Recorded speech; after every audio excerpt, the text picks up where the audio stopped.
नमस्कार साथियों।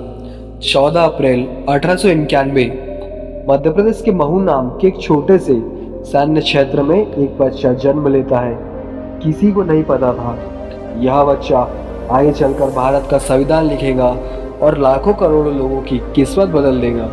लेकिन यह सफर आसान नहीं था।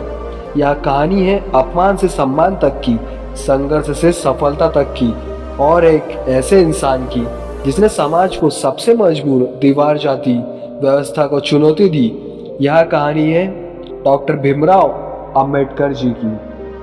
डॉक्टर भीमराव अंबेडकर का जन्म 14 अप्रैल 1891 को महू छावनी मध्य प्रदेश में हुआ था।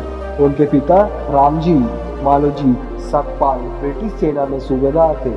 माता भीमाबाई धार्मिक और संस्कारी महिला थी, लेकिन उनका परिवार महर जाति से संबंधित था, जिसे उस समय समाज में अछूत कहा जाता था। बचपन से ही उन्हें समझ आ गया था समाज उन्हें बराबरी का अधिकार देने वाला नहीं है, उन्हें अधिकार खुद लेना होगा।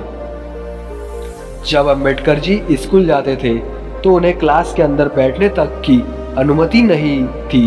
वे जमीन पर बैठते थे, कोई उन्हें पानी नहीं देता था। एक ब्राह्मण चपरासी ही दूर से पानी डालता था। अगर चपरासी अनुपस्थित होता था तो उन्हें पूरा दिन प्यासा रहना पड़ता था। एक बार वे अपने भाई के साथ अपने पिता से मिलने जा रहे थे, लेकिन जैसे ही बैलगाड़ी वाले को उनकी जाति का पता चला, उसने उन्हें रास्ते में ही उतार दिया। छोटे छोटे बच्चों को कई किलोमीटर पैदल चलना पड़ा। यही से उनके मन में एक सवाल पैदा हुआ, क्या इंसान की पहचान उसकी जाति से होती है? फिर 1907 में अंबेडकर जी ने मैट्रिक पास की। उस समय दलित समाज में यह उपलब्धि बहुत बड़ी मानी जाती थी। इसके बाद उन्होंने मुंबई के एल्फिंटन कॉलेज में प्रवेश लिया, लेकिन उनकी जिंदगी का सबसे बड़ा मोड़ आया जब बड़ौदा ने महाराजा सयाजी गायकवाड़ III ने उन्हें स्कॉलरशिप दी। 1913 में वे अमेरिका की कोलंबिया यूनिवर्सिटी पहुंचे। वहां उन्हें इकोनॉमिक्स में मास्टर डिग्री प्राप्त की। फिर वे लंदन गए और लंदन स्कूल ऑफ इकोनॉमी से डॉक्टरेट की पढ़ाई की और साथ ही ग्रेसिन से लॉ की शिक्षा भी ली। उस समय वे दुनिया के सबसे शिक्षित भारतीय में शामिल हो चुके थे।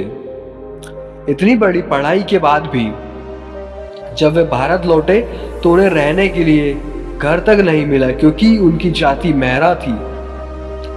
वे बड़ौदा में नौकरी करने गए, लेकिन वहां भी लोग उनके साथ बैठना नहीं चाहते थे। उनकी फाइल तक अलग रखी जाती थी। यही उन्होंने तय किया, अब संघर्ष व्यक्तिगत नहीं रहा, यह सामाजिक आंदोलन बनेगा। 1927 में अंबेडकर जी ने इतिहास का पहला बड़ा आंदोलन शुरू किया, महाड़ सत्याग्रह। इस आंदोलन का उद्देश्य था दलितों को सार्वजनिक पानी पीने का अधिकार दिलाना। उन्होंने हजारों लोगों के साथ चौदार तालाब का पानी पिया। यह घटना भारतीय सामाजिक इतिहास की क्रांति थी, क्योंकि पहली बार किसी ने खुलकर अप्रत्याशा को चुनौती दी थी। महाड़ सत्याग्रह के दौरान अंबेडकर जी ने मनुस्मृति की प्रतियां जलाई। यह कदम प्राकृतिक था, अन्यायपूर्ण सामाजिक व्यवस्था के खिलाफ विद्रोह था।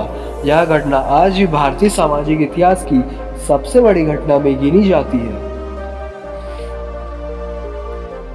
1932 में ब्रिटिश सरकार ने दलितों को सेपरेट इलेक्टोरल देने का प्रस्ताव रख दिया।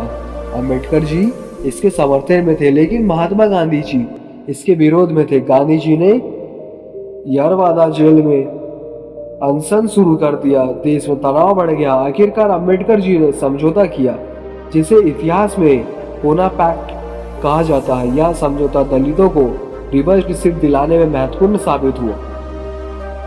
1947 में भारत जब स्वतंत्र हुआ, इसके बाद डॉक्टर अंबेडकर जी को संविधान निर्माण समिति का अध्यक्ष बनाया गया।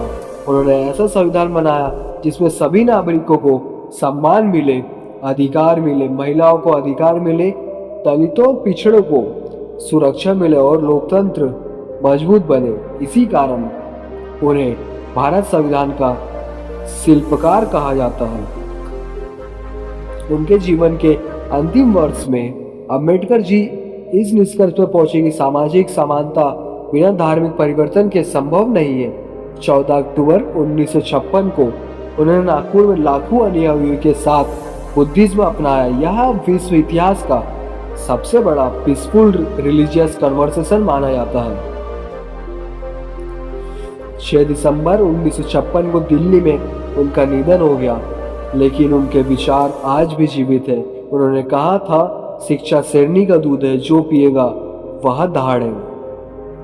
आज अम्बेडकर जी के जयंती पर अवसर पर हम सच में उन्हें श्रद्धांजलि देना चाहते हैं तो हमें 3 बात अपनानी होगी। शिक्षित बने, संगठित बने, संघर्ष करो। अगर आप डॉक्टर अम्बेडकर जी को सच्ची श्रद्धांजलि देना चाहते हैं तो कमेंट में जरूर लिखिए जय भीम। मिलते हैं नेक्स्ट वीडियो में। मैं आपका दोस्त बॉबी ओमकार ऐसी वीडियो इस चैनल पे लाते रहूँगा। अगर वीडियो अच्छी लगी हो तो लाइक शेयर और सब्सक्राइब जरूर कीजिए। जय हिंद, जय भारत।